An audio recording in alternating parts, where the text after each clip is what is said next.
સમાચારની શરૂઆત કરીએ તો સંસ્કારી નગરી વડોદરામાં પાણીનું પ્રદૂષણ બન્યું છે। દૂષણ કરોડોના ખર્ચે બનાવેલા એસટીપી પ્લાન્ટ છતાં દૂષિત પાણી। પૂર્વ વિસ્તાર સહિતમાં શહેરમાં દૂષિત પાણીની ભરમાર। દૂષિત પાણીના કારણે રોગચાળો ફેલાતાનો આરોપ લગાવવામાં આવ્યો છે। એસટીપી અને વોટર ટ્રીટમેન્ટ પ્લાન્ટ ફ્લોપ જેવી પરિસ્થિતિ સર્જાઈ છે। અનેક વિસ્તારોના ઘરોમાં દુર્ગંધયુક્ત પાણી આવતાનો આરોપ લગાવવામાં આવ્યો છે। પ્રદૂષિત પાણીના કારણે રોગચાળાનો ફેલાવો વધ્યો। દૂષિત પાણીની સમસ્યા વચ્ચે મનપા તંત્ર બેફિકર જોવા મળ્યું છે। નામદાર કોર્ટની ફટકાર છતાં મનપા કામગીરીમાં નિષ્ફળ જોવા મળી છે। દૂષિત પાણીથી આપવાથી જનતામાં રોષ। ત્યારે વડોદરામાં અત્યારે દૂષિત પાણીને કારણે રોગચાળો ફેલાવવાની ભીતિ સેવાઈ રહી છે। ત્યારે દૂષિત પાણીની સમસ્યાને કારણે અત્યારે લોકોના ઘરોમાં પાણી ઘૂસ્યું છે। નામદાર કોર્ટની ફટકાર છતાં મનપા કામગીરીમાં નિષ્ફળ સાબિત થયું છે। દૂષિત પાણી આવતા જનતામાં ભારે રોષ જોવા મળ્યો છે।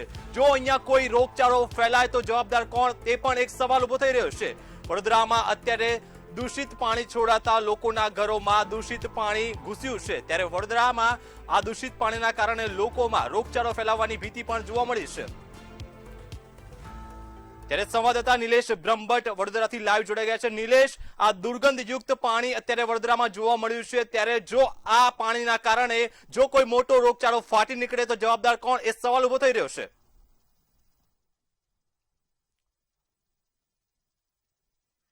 જી નિલેશ।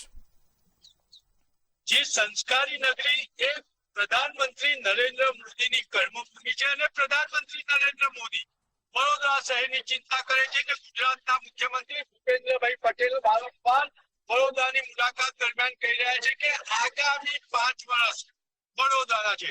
ત્યારે વડોદરા શહેરમાં એસટીપી પ્લાન્ટ બનાવવામાં આવે છે, વોટર ટ્રીટમેન્ટ પ્લાન્ટ બનાવવામાં આવે છે, પરંતુ આજે પણ વિશ્વામિત્રીમાં અનટ્રીટેડ એટલે દૂષિત પાણી છોડવામાં આવે છે ને વડોદરા શહેરના જૂના 4 દરવાજા વિસ્તારમાં ગટરની લાઈન, પાણીની લાઈન સાથે મળી જતા ઘરે ઘરે દૂષિત પાણી આવવાના પણ બનાવો બને છે। ત્યારે વડોદરા શહેરમાં જે રાજીવનગર એસટીપી પ્લાન્ટ છે, બંધ તેના રિયાલિટી ચેકમાં જે પૂછ્યું છે આપ જોઈ શકો છો।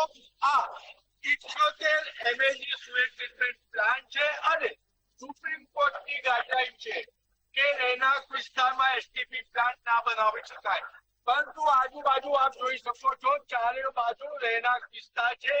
અહીંયા એસટીપી પ્લાન્ટ બનાવી દેવામાં આવ્યું છે ને અહીંયા દુર્ગંધ ફેલાય છે, એટલે અહીંથી દૂષિત પાણી તો છૂટી રહ્યું છે પરંતુ હવાનું પણ પ્રદૂષણ છે।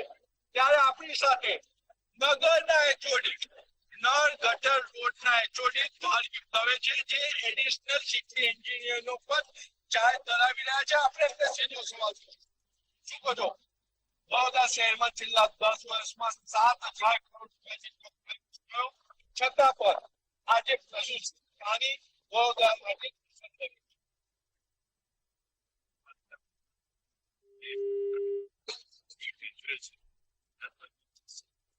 જેટલું દૈનિક રોજનું પાણી સપ્લાય કરવામાં આવે છે। એની સામે સુએજ ટ્રીટમેન્ટ પ્લાન્ટની અને એની વાત કરીએ તો 14 સુએજ ટ્રીટમેન્ટ પ્લાન્ટ અને 72 જેટલા એપીએસ એમપીએસ મળીને લગભગ 658 એમએલડી જેટલી કેપેસિટી ધરાવતા ટ્રીટમેન્ટ પ્લાન્ટ છે। આ તમામ ટ્રીટમેન્ટ પ્લાન્ટથી જે શહેરના નગરીજનો અને જે ડ્રેનેજના પાણી આવે છે તેને ટ્રીટ કરીને ત્યારબાદ જ નદીમાં છોડવામાં આવતું હોય છે। વિશ્વામિત્રી નદીમાં અગાઉ વિશ્વામિત્રી નદીની અંદર લગભગ 116 એમએલડી જેટલું પાણી સીધું વિશ્વામિત્રીમાં વહેતું હતું, જેનું કારણ હતું કે આસપાસના લો લાઇન એરિયા અને નેટવર્ક ન હોવાના કારણે આ બધા બાદ તબક્કાવાર કામગીરી કરવામાં આવી છે અને હાલમાં લગભગ 16 એમએલડી જેટલું પાણી વિશ્વામિત્રી નદીમાં સીધું જઈ રહ્યું છે નીચાણવાળા વિસ્તારમાં, જેને ધ્યાનમાં લઈને અમે હાલમાં માઇક્રો એસટીપી પ્લાન કર્યા છે। આવનારા સમયમાં ટૂંક સમયમાં માઇક્રો એસટીપી બનશે અને 100% વિશ્વામિત્રીની અંદર કોઈ પણ ડ્રેનેજનું પાણી નહીં જાય એ પ્રકારનું આયોજન હાલમાં કરવામાં આવેલું છે। સાથે સાથે જે પણ એસટીપી પ્લાન્ટ છે તમામ એસટીપી પ્લાન્ટ કાર્યરત છે, તમામનો ઓએનએમ થયેલા છે અને જે એના એનજીટીના નોર્મ્સ છે એના મુજબ તમામ ટ્રીટમેન્ટ પ્લાન્ટ ચલાવવામાં આવી રહ્યા છે। ધાર્મિક મહત્વનો સવાલ છે, તમે એનજીટીનો ઉલ્લેખ કર્યો। એનજીટીનો સ્પષ્ટ આદેશ છે કે વિશ્વામિત્રીમાં દૂષિત પાણી છોડવું નહીં। આજે પણ કેટલી સોસાયટીની ગટરો લાઈન એમાં છે। બીજું અકોટા અને ગાજરાવાડીનું પાણી પણ ક્યાંક ને ક્યાંક શહેરની બહાર વિશ્વામિત્રીમાં જાય છે। તો આને રોકવા શું પ્લાન છે? કારણ કે કરોડોનો ખર્ચો થાય છે, ઓએનએમ અપાય છે, પરંતુ આજે પણ ગાજરાવાડી અને અકોટામાંથી દૂષિત પાણી વિશ્વામિત્રી તરફ જઈ રહ્યું છે. આપ એનજીટીમાં એના એનજીટીના નોર્મ્સ જોશો તો લગભગ છેલ્લા 5-7 વર્ષ પહેલા વડોદરાની શહેરમાંથી પસાર થતી વિશ્વામિત્રી નદી છે જે કેટેગરી 1માં સમાવેશ થતી હતી. એટલે હાઈલી પોલ્યુટેડ રિવર જે ઇન્ડિયાની છે એમાં વિશ્વામિત્રી નદીનો સમાવેશ થતો હતો.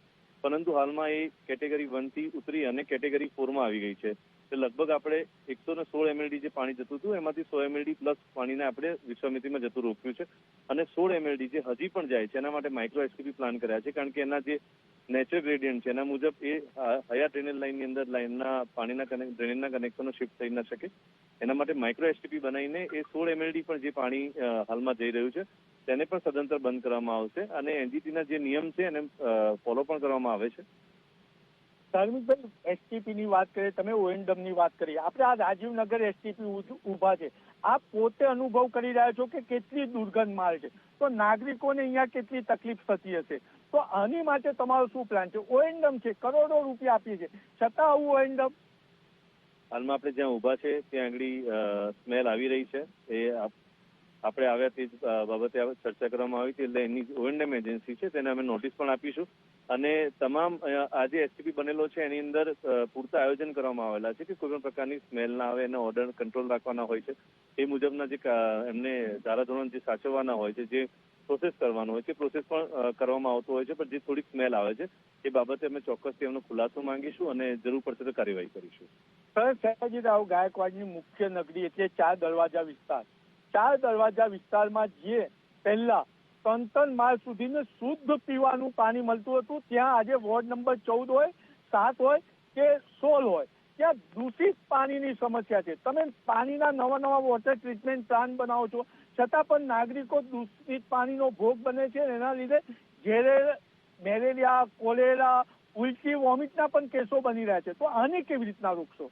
વડોદરાના જે 4 દરવાજા વિસ્તારની આપણે વાત કરીએ, એ 4 દરવાજા વિસ્તારની અંદર જે હાલમાં પાણી ડ્રેનેજનું નેટવર્ક છે એ ખૂબ જ 40 થી 50 વર્ષ જેટલું જૂનું નેટવર્ક છે. જે ખાસ કરીને વોર્ડ નંબર 14, વોર્ડ નંબર 13 ની અંદર આ બધા પ્રશ્નો વારંવાર બનતા હતા. વોર્ડ નંબર 13માં અમે નવાપુરામાં જે જૂનું એપીએસ હતું એની કેપેસિટી ઓછી હતી, એ હવે નવું એપીએસ બનાવ્યું છે. એટલે ત્યાં હવે ડ્રેનેજ ઓવરફ્લોના અને કોન્ટામિનેશનના પ્રશ્નો જે છે તે લગભગ 100% સોલ્વ થઈ ગયા છે. 14 નંબર જે વિસ્તાર છે, જે 4 દરવાજાનો કોર એરિયા કહેવાય, એની અંદર પણ જૂની 50-60 વર્ષ જૂની જે 6 ઇંચની લાઇન હતી એને કારણે એ વિસ્તારની અંદર જે ડેન્સિટી છે, લોકોનું પોપ્યુલેશન છે, એને ધ્યાનમાં રાખીને ડ્રેન લાઇન વારંવાર ઉભરાય અને પાણીના કનેક્શન જૂના હોવાના કારણે કોન્ટામિનેશનના પ્રશ્નો થતા હતા.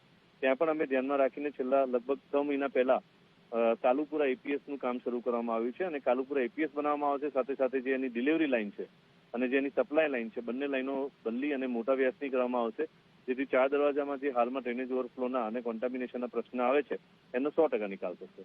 હજુ પણ ક્યાંક ને ક્યાંક આજવાથી જે વોટર પાણી પૂર્વ વિસ્તારને પૂરું પાડવામાં આવે છે, ત્યાં વોટર ટ્રીટમેન્ટ પ્લાન્ટમાં ક્યાંક ને ક્યાંક પૂરતા પ્રેશરથી પાણી નથી મળતું, નાગરિકોની જરૂરિયાત મુજબનું પાણી નથી મળી રહ્યું.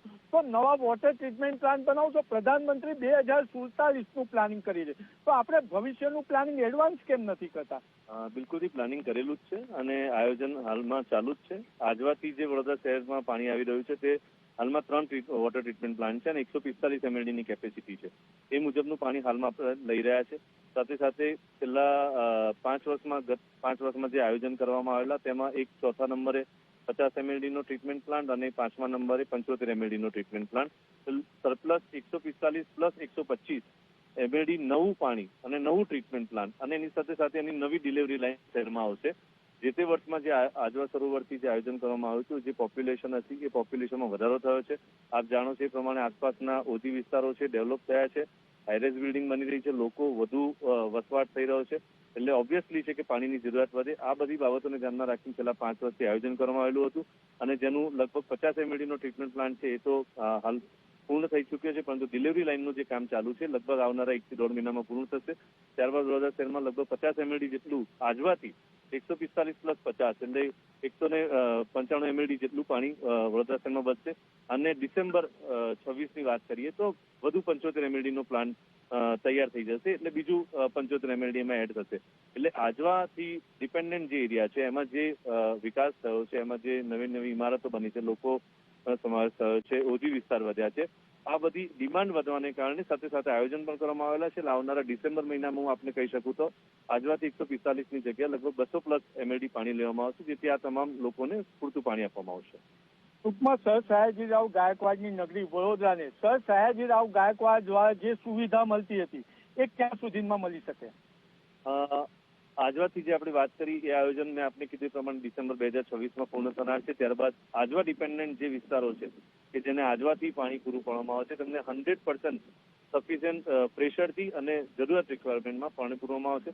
સાથે સાથે મહીસાગર વિસ્તારમાં મહીસાગર નદી ઉપર જે ડિપેન્ડન્ટ આપણા 4 ફ્રેન્ચવેલ અને 2 WTP છે, ત્યાં પણ એક નવો WTP આકાર પામી રહ્યો છે. એ પણ આવનારા વર્ષની અંદર પૂર્ણ થનાર છે. એટલે ત્યાંથી પણ 75 MLD પાણી વધવાનું છે. એટલે એમ સરપ્લસ વાત કરીએ તો અવારનવાર વડોદરા મહાનગરપાલિકા દ્વારા જે સ્ટડી કરવામાં આવે છે, જે લોકોની રિક્વાયરમેન્ટ છે, આ રિક્વાયરમેન્ટોને ધ્યાનમાં રાખીને જે આયોજનો અને પ્રકલ્પો હાથ ધરવામાં આવે છે તે સરકારની મદદથી અને કોર્પોરેશનના આયોજન મુજબ આ તમામ કામગીરી પૂર્ણ કરવામાં આવશે.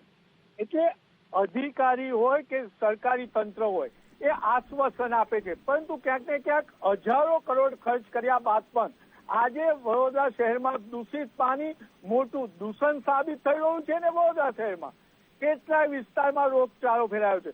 ઓએનડમ આપી દેવામાં આવે છે, કરોડો રૂપિયાના કોન્ટ્રાક્ટ આપી દેવામાં આવે છે, પરંતુ ગાજરાવાડીનો STP પ્લાન્ટ 6 મહિના બંધ રહે અને તંત્ર માત્ર નોટિસ આપી રહ્યું છે. આ રેસિડન્સ વિસ્તાર છે, અહીંયા દુર્ગંધ મારી રહી છે.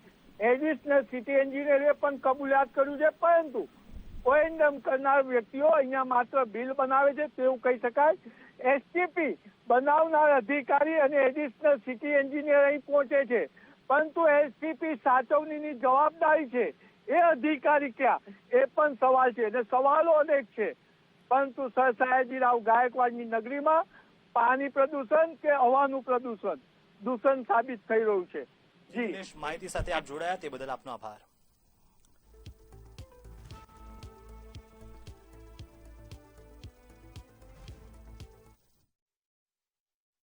પાછલા 10 વર્ષમાં કરોડો રૂપિયા STP પાછળ ખર્ચવામાં આવ્યા અને ડ્રિંકિંગ વોટર ટ્રીટમેન્ટ પ્લાન્ટ્સ બી 2 કે 3 નવા બન્યા. પણ વડોદરા શહેરમાં જે પાણી આપવામાં આવે છે, ઉનાળામાં કન્ટામિનેશનની બૂમ પડે છે, ચોમાસામાં ડોળા પાણીની બૂમ પડે છે. આ એક એવું સ્માર્ટ સિટી છે જ્યાં લોકો ગંદા પાણીથી મૃત્યુ પામે છે. કોર્પોરેશન જ્યારે ઝુંબેશ રૂપે ફરિયાદો લેવાનું શરૂ કરે છે તો ફક્ત 2 કે 3 દિવસમાં 2 થી 2,500 કમ્પ્લેનો આવતી હોય છે. પાસમાં અનુભવ છે ત્યારે વડોદરા શહેરની ડ્રિંકિંગ વોટર ક્વોલિટી અને એફ્લુઅન્ટની ક્વોલિટી પેથેટિક છે. એ કોર્પોરેશને સમજવું જોઈએ અને તાત્કાલિક આના પર ધ્યાન આપવું.